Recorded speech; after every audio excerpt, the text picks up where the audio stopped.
Hi there, this is Caitlin, and I'm here at Untitled Chapter School, and I'm going to talk you through setting student goals in MAP. So you can see here I'm signed in, and I'm signed in as Heather Belsick. She was kind enough to let me do that this morning. So as you can see, this is the home screen here. We're going to look over on the left-hand side and go over to Dynamic Reports. So if you can go ahead and just click that. And then we'll be given a little message here, and we'll go to the Dynamic Reporting Suite. Just give it a second here. Alright, so as you can see, there's a menu over here on the left. We're going to choose the one that says Student Goal Setting Worksheet. So go ahead and select that. And then we're going to have a couple of menus to go through here. So let me just make this a little bit bigger. The first choice here is for the term pair. What we want to do is we want to go fall 14 to fall 15. This is going to show us fall and winter from this year. It's really the best way to make sure that we get those winter scores. So we want that, and then we're going to go ahead and limit by teacher and class. It's just a little bit easier so you can split it out by your classes. Once we select those, we'll go ahead and say Run Document. And let it percolate here. Okay, so I'm being Heather, so you will go ahead and select yourself. Make sure that you push the little arrow here to move your name over, and then we want to run the document again. I do apologize, there are several screens that we have to get through here, but it's just the way that it is. So we're going to choose the class, and I'm going to go ahead and choose Algebra 1A1. If you want to do more than one class at a time, that's fine. You can just select them here using the arrows, and then we run the document again.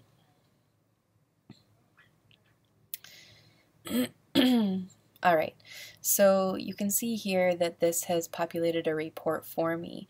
Now, for me, the formatting is kind of funky on this, and so what I like to do is I like to go ahead and download a PDF copy, and so I'm going to pull that up. I already went ahead and downloaded it. So you'll see here that this is broken out by students. You should get all the students in one class at a time. So we have our first student here. We know this is a 9th grader. And then the first thing that we see are their overall RIT scores by subject. So we have their fall RIT score and then their percentile.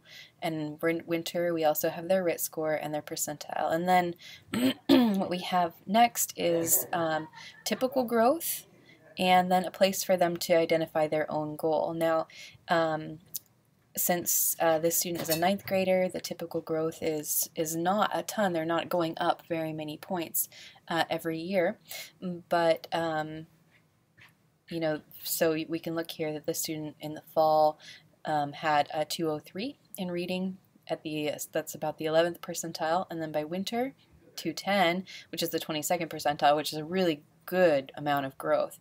So we might want to work with that student to challenge them to make even that much more gain, but this is 7 points and typical growth is 3, so we might want to say, okay, well, winter to spring is not that many months, so maybe let's set a goal for 3 or 4 point growth. So we would work with the student to go ahead and write that in there.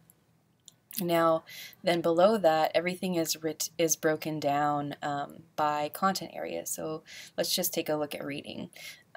So reading, we have the goal strand, and then we have listed below that are the specific strands. They call them goals, I call them strands. Actually, they call them goal strands here. So we have literature, informational text, vocabulary, and then it does also populate the student's lexile range. So if that's something that you're tracking with your students or yourself, it's nice to have that there.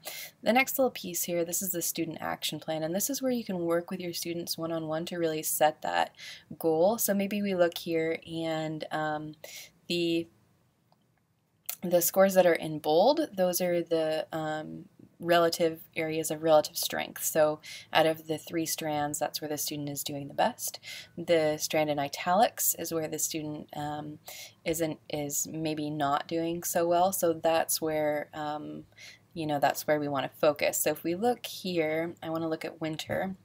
So the area that is the lowest, or the greatest area of concern, is informational text, and the writ range is 199 to 211. So you want to note that, and then what we can do is we can actually look at the Descartes for informational text to maybe come up with some goals for the student. So I have that here, and let me just go ahead and pull that up for you. This is a little bit small, but the middle band is about where the student is, and then the band to the right is where we want to get them. So I would encourage you to maybe go through here and with the student and figure out, what is a good goal, what can we really work on together to get you to that next piece. And as I look through here, and when I was looking at this earlier, there is a lot of focus on locating information. So like locating information not found in informational text, locates information in informational text, locates information in passages of informational text in which the majority of sentences are compound or incomplete and contain compound subjects, objects, or subordinate clauses. So we really want to focus on like how are you piecing out, how are you picking out the information from that text that you're reading. And so that could be something that you could identify as a goal for the student, and maybe then that's something that you work on with the student. Also, there's a lot about making inferences from informational text. So I mean there are some options, but that is basically how you would go about making goals with your student from their score. If we look here, that was just one example for informational text. You may work with your student and say that, okay, well, the math scores are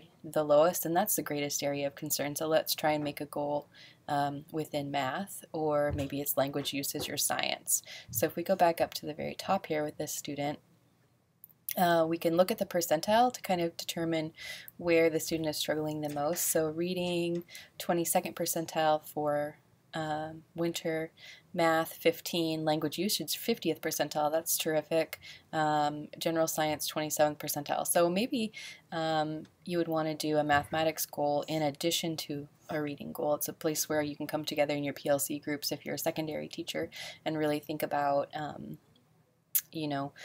working together to establish goals, potential goals for the student, and then working with the student so that they really feel some ownership of that. So that is the student goal setting worksheet. If you have any questions, please don't hesitate to email or call, and I will be glad to go through this with you. Thank you.